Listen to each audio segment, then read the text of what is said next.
Welcome to Bird to the Wise. I'm Dr. Jackie Berry, and I am your host, and I'm here with Dr. Alan Peterson. He is a proud and active member of the Ralph T. Waterman Bird Club, and they are a very active club here in Dutchess County with birding and all sorts of outreach programs, and I really want him to tell us some of the things that they do to serve the birding community here in Dutchess County. So Alan, can you please tell me about the Ralph T. Waterman Club? The Ralph T. Waterman Bird Club of Dutchess County. Of Dutchess County. Besides its long name. It actually started back in the 40s. Ralph T. Waterman started teaching an adult bird identification course at Arlington High School. Oh, really? And he started with 10 students, a few of which are still members, by the way. So you do the math. And that morphed into the Dutchess County Bird Club. Sadly, in 1958, he was involved in a car accident, and he and his wife were killed. So they named the club after him in honor of him. So we're a group of local birders. We're passionate about the outdoors. We're passionate about birds. But there's also lots of other things we are into, whether it's frogs or salamanders, or we have a few people into funguses and butterflies. My wife loves dragonflies. So it's not just going out to see birds. So. Okay. Well, birds are wonderful, and I love them, but I understand there's a lot more to nature than birds, if I could just open my eyes to appreciate them. But birds have the sound. Birds have the sound I love. That's what is awesome. I mean, I'm waiting any day now, maybe any minute now, the eastern phoebe will show up. That's my true spring harbinger, when that phoebe shows up underneath our awning in our garage out there. So, and it's all the sound that you hear about them too. The woodcock out here last week, the first time of the spring, the woodcock painting and flying around at dusk. So So when does the phoebe normally show up in the spring? When can people? Tomorrow morning. Probably they're almost to the day. You can predict when they're going to show up. Really? Because the first day of spring was pretty recently, so to the day almost, huh? To the day. Now, they're flycatchers, so they eat insects. That said, it could snow 12 inches and they could still be okay with eating midges and whatnot. So. Right. Okay. So explain to me how the Ralph T. Waterman Club is different than other birding organizations in the area. Well, one is we are local. We are unaffiliated with national organizations like the Audubon Society or the Nature Conservancy. That makes us somewhat apolitical. It makes us not betrothed to anyone financially. We are not a fundraising club. Certainly we like to dabble in local events and whatnot, but it allows us to be free to do what we want to do, which is just focus on the local birding community. So. Okay, that's very, very fair. And I mean, you guys do so much also that probably differentiates you from some of the other clubs around. So what is some of the places that you guys like to take people, and you guys yourselves as members go birding in Dutchess County? It depends, I guess, on what trip we are taking. Every Wednesday, the club goes on a walk locally. You go to the Ralph T. Waterman Bird Club Dutchess County website, which is fantastic. It's beautiful. It's a good website. And that will tell you where we are going.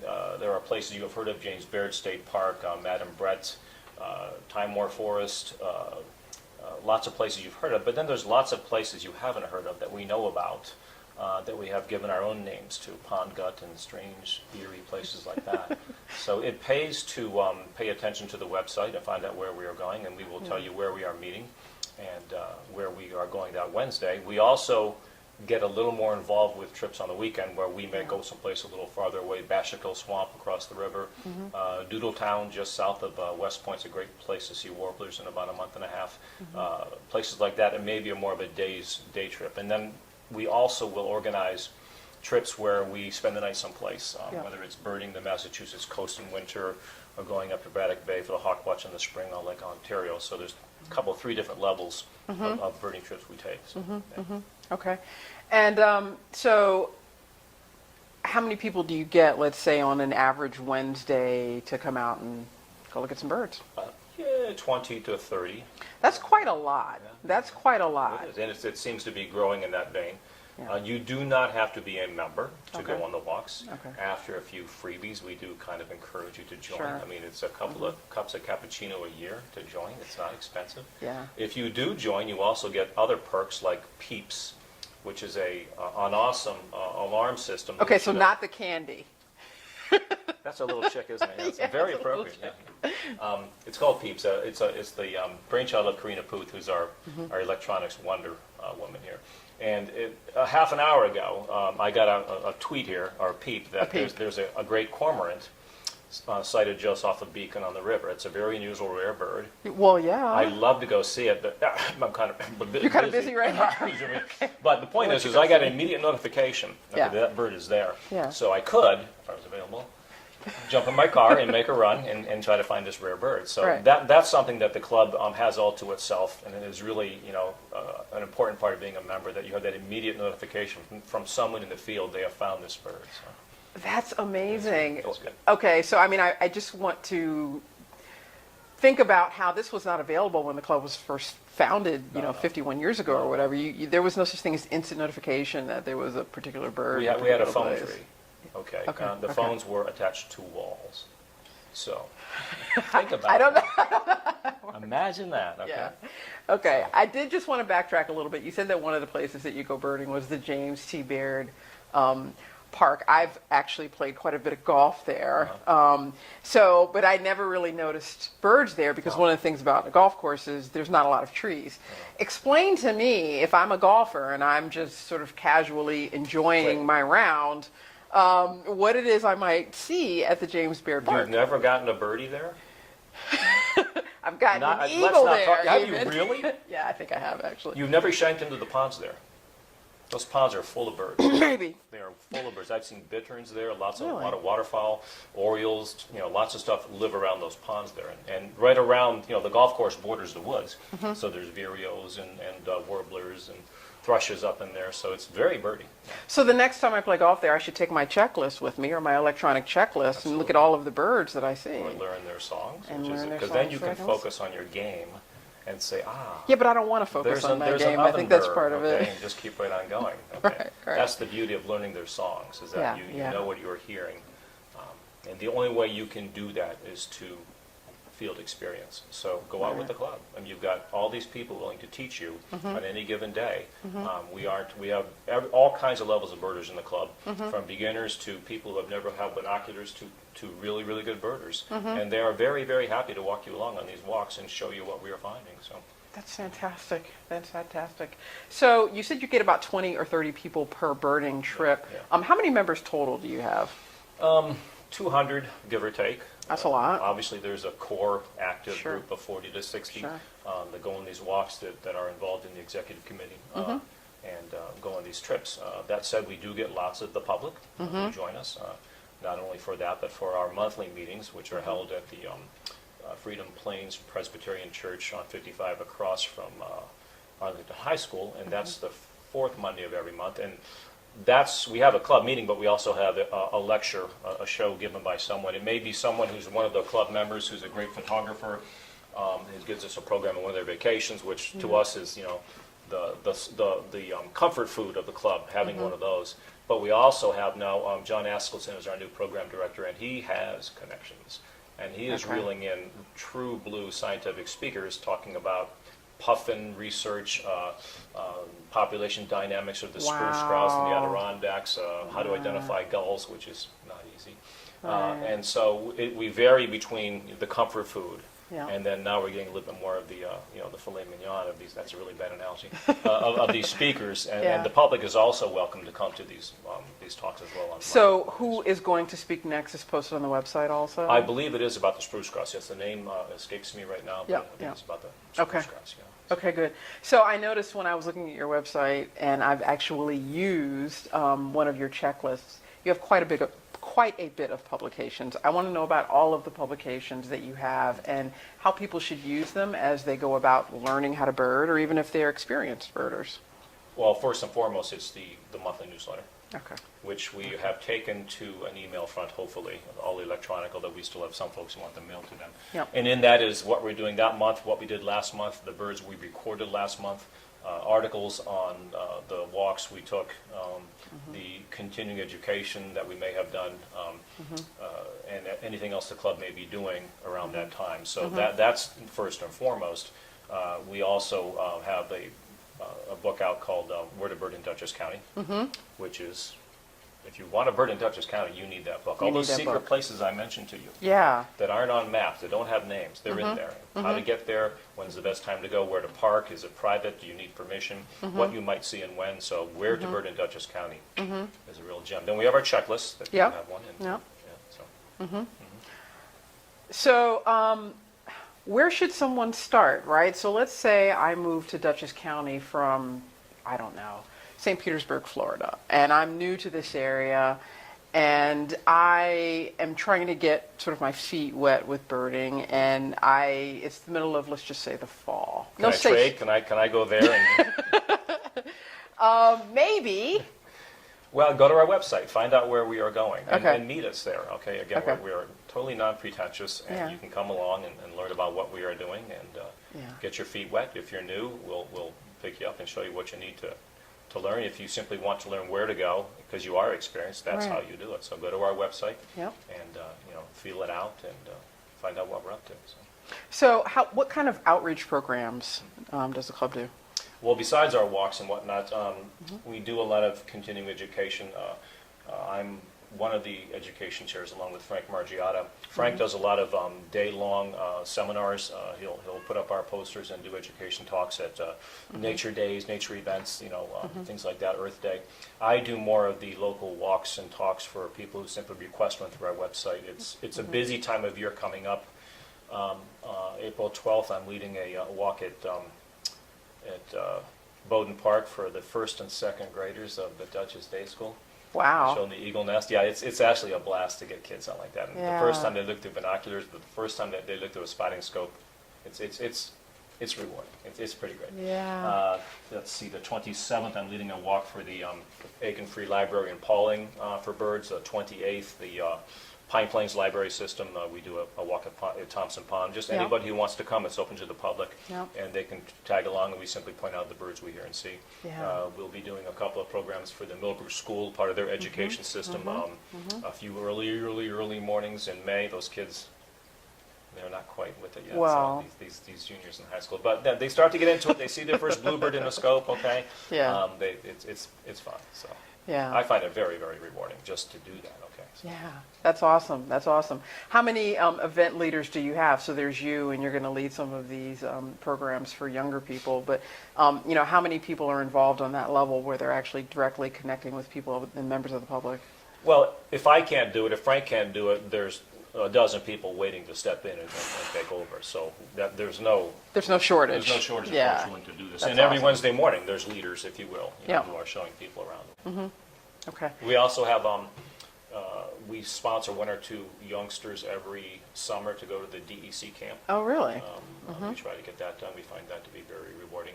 We are involved with the Young Birders Club, again with Karina Puth's backing and the late Herb Thompson, who we lost recently. The Young Birders Club of New York State is just what it says. Okay. It gives an opportunity for young kids to meet others who feel the same way they do. I don't think being a birder in high school earns you any social points, if you know what I'm saying. Besides, we are birders, not bird watchers. So it gives them a place to go Yeah. to be with kids who feel the same way they do. I've met some of these youngsters. They are amazing, and they are Really? so technical. Okay, Right. all the things they can do with this, they can take pictures through the binoculars with birds. They know Yeah. how to do all that. Yeah, yeah. You can get everything on eBird now. You don't keep lists anymore if you're young. Yeah. You simply plug it into your phone, and it all goes to eBird. That data all goes to Cornell, and so you have all this international intel coming in on a minute by hourly basis. Yeah. And these young kids are the vanguard of that. We really need more young people involved in it, not only Yeah. for the birding aspect, but just for the natural habitat aspect. Yeah, I think, yeah. so. So I just want to follow up on that. When you do have a young person involved, let's just say they're between the ages of, I'm going to say 5 and 18 years old. What is it that kind of you think makes them gravitate towards liking birds as opposed to adults? That's a really good question. I'm trying to think what made me start. I know the first bird I saw was a cardinal singing in our backyard in Yeah. suburban Ohio, and I saw it up there, that big red thing, and that beautiful noise it was making, and I was hooked. Yeah. But I don't know why they would. I guess it's just no one showed it to me. It just Yeah. caught my eye, Yeah, yeah, and I was hook, line, and sinker in with it. So yeah. I think it's just something that has to. If you have a mentor, a parent, Right. doesn't always go that well. Our girls will put up with us. They Yeah. know when we're birding and when we aren't, and Right. they went through a lot of trips with us when we were young. Yeah. They didn't get the bug, okay. Okay, okay. But you never know. You never know. It's just an Yeah. individual, attention that you develop. Yeah, It's hard to predict who will and who won't. So. yeah, But yeah. having a mentor, someone who shows you that, is obviously very important and much more likely to happen if you have that. So. Well, that's why I think it's so great that you guys are doing these programs with these young people, because sometimes it's just a matter of exposure. Yes, it is. It's just a matter of seeing that first one or looking through the binoculars the first time. Knowing it's there. Yeah, speaking of binoculars, you have they look really, really high tech. Can you talk about those binoculars sitting here? These are one of the best companies that make binoculars, Zeiss's. They are very powerful, very clear, very non-destructible. My last pair, which I traded in for these, I dropped out of my car on the Pennsylvania Turnpike. They weren't damaged. Are you serious? I'm serious. Well, things and. Well, yeah, but I mean, they still worked. But, oh yeah. But they're very clear. They're very light gathering, and if you don't spend $200 to $300 for binoculars, you're actually wasting your money, because the eye strain with cheap binoculars really makes it tough to focus, if you will. Yeah, so, yeah. I mean, I'm at a point in my life where I can get the best, but you don't need these. Sure. A $200 to $300 pair of binoculars is adequate. So let's say it's the middle of winter, and I get the itch to bird. In Dutchess County, where do I go? What do I do? It depends on the conditions. If there's no serious ice, there are several lakes that hold wintering waterfowl. Sylvan Lake is one, the Hudson River is another. There are a lot of waterfowl, very, very few waterfowl species nest in the Hudson Valley, but dozens of them move through. So if there's no ice, we tend to go waterfowling. So what type of species move through? Diving Dutch redheads, ringneck ducks, rarely scoters, canvasbacks, long-tailed ducks, mergansers, loons. So the number is pretty impressive. There's loons in Dutchess County. I don't think I knew. Well, they move through. Okay. And if they are a little bit damaged, they may overwinter on an open lake. Right. We only have several species of waterfowl that actually nest here: common merg, hooded merganser, mallard, Canada goose, which mute swan, which is an invasive species, believe it or not. Really? Yeah. Okay. Black duck is rare, so that's about it as far as wood duck. Beyond that, we don't have too many nesting waterfowl in there. Now I was sitting at my desk. Actually, I think it was earlier today, and I saw a great blue heron fly over. Yeah, I haven't seen one in a couple of months. So I've seen two in the past week or so. Always flying. I haven't seen them, stock still ready to pounce like they usually are. Do they nest in this area? They do. Okay. They do. They nest in colonies. They'll nest in groups of 4 to 14 nests. Their nests are big and huge, easy to see. And we have several colonies of them in the area. So we occasionally have one who tries to get our koi. Oh, really? Well, yeah. So. Yeah. How do you stop that from happening? Right there. Okay, well. Can you get him? You got Buckeye? Yeah. Just let him out the door. Okay. I've also seen green heron Yes. in Dutchess County, Yes. but I only saw one once, and I haven't seen them. They are more common than you think. They are just very cryptic and secretive. There's a pair nesting every year 400 yards from us across Clinton Corners Road in a swamp over there. I hear them carrying on and see them flying around once in a while. So Yeah. They're just cryptic. They're not GBHs, as we call great blue herons. Right. They're hard to miss. They're pterodactyls. When they fly by. Green heron is a little more, secretive. So. Right. Do you have any idea what the population of bald eagles is in Dutchess County? You just missed a turkey vulture fly right over your head. Did I really? Bald eagles are doing fantastic. We have more mating pairs in Dutchess County than we know of, and we probably know of about eight mated pairs in Dutchess and the Hudson River area there. They are doing very, very well. They were almost extirpated because of DDT, and their numbers are coming back strongly, definitely. Which brings up another outreach program we have. I would be remiss not to mention the bluebird program we have. Susan Gilnock's in charge of that right now. Bluebirds were also almost extirpated in the 60s because of DDT and habitat loss. They are cavity nesters, but they can't build a cavity. Right. So Florence Germont started it back then and carried it through, where we have what we call bluebird trails. If you go out into a field and you see bluebird boxes and you approach it, you probably will see our name on it. We manage these trails actively. You have to clean them out every year. You have to take care of the boxes or they won't reuse them. And this has given bluebirds a venue to repopulate, and they are doing very well, and our club is very, very proud of that aspect. Yeah. Excellent. We actually helped save a species in Dutchess County. So. That's heartwarming. One for the home team. Yeah. So speaking of being proud of what you've done for the eastern bluebird, which is New York State's official bird, what would you say is really what you guys are most proud of that you guys do? I think it's our longevity in interacting with the public. I think also what we've come to realize is all of this birding, all this fun we are having is actually real science. We're gathering real intel. Yes. We do the Christmas bird counts every year. We do the May census every year. We tally all that stuff. Barbara Butler is our records keeper. Until recently it was all by hand, which is extremely laborious. It is all transitioning into electronics now, making it a lot easier. Yeah. We've gathered a lot of serious data. Birds are in trouble, most of them. Some are doing better. Okay, I mentioned sapsucker, black vultures, Carolina wrens. Yeah. There's another vulture.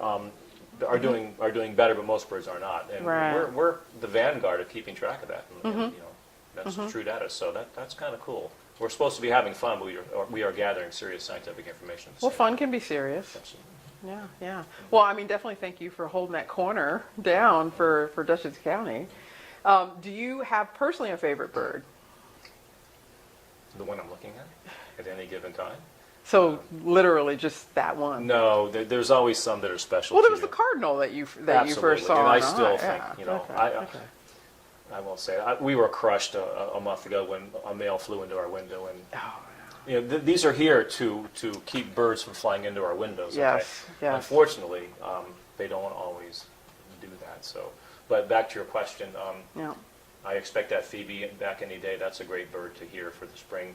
As far as our yard goes, I need to see the indigo bunting come back every spring. The rose-breasted grosbeak, the scarlet tanager, those are favorites. The wood thrush, which doesn't nest or nests up on the hill behind my neighbors, but those are harbingers of great things. But last year, for the first year since we lived here, rose-breasted grosbeak did not nest here.